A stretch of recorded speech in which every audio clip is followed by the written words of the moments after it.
আপনি আপনার সন্তানকে ইঞ্জিনিয়ার বানাইবেন, বিসিএস ক্যাডার বানাইবেন, উমক তুমক বানাইবেন। অনেক ইঞ্জিনিয়ার আছে তার বাবার জানাজার ভিতরে দাঁড়াইয়া জানাজার নিয়তটা পর্যন্ত করতে পারে না, আছে না নাই? নাই এরকম ইঞ্জিনিয়ার সন্তান? আল্লাহর হাবিব বলেন, এমন আওলাদ রেখে যাও দুনিয়ার মধ্যে যে তোমার জন্য দোয়া করবে।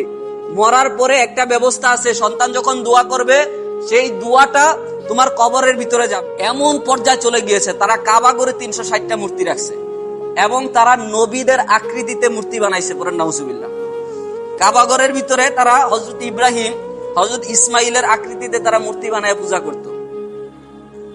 কত বর্বরতার যুগে তারা চলে গিয়েছিল। এবং ওই যুগের উল্লেখযোগ্য একটা ঘটনা হচ্ছে, তারা নিজেদের কন্যা সন্তান নিজেরাই জীবন্ত মাটির ভিতরে পুঁতে ফেলতে পারেন। নাউজুবিল্লাহ। আপনি পারবেন আপনার সন্তানকে মাটির ভিতরে পুঁতে ফেলতে? এখন এমন যুগ আসছে, হুজুর বলে অচিরেই আবার এই জাহিলিয়াত তোমাদের মধ্যে ফিরে আসবে। বাবা মাকে সন্তান হত্যা করে ফেলতেছে।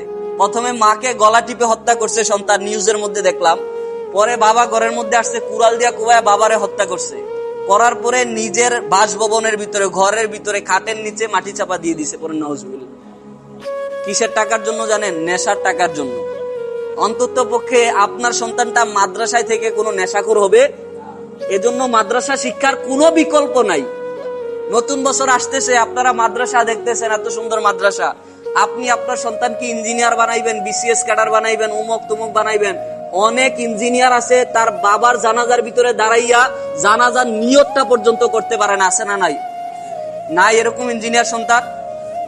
আল্লাহর হাবিব বলেন, এমন আওলাদ রেখে যাও দুনিয়ার মধ্যে যে তোমার জন্য দোয়া করবে। মরার পরে একটা ব্যবস্থা আছে, সন্তান যখন দোয়া করবে সেই দোয়াটা তোমার কবরের ভিতরে যাবে। আমার ভাইরা, তো আমাদের এরকম ব্যবস্থার দরকার আছে না নাই? সবকিছু বাদ দিয়ে আমাদের আখিরাত ক্রয় করার চিন্তা করতে হবে।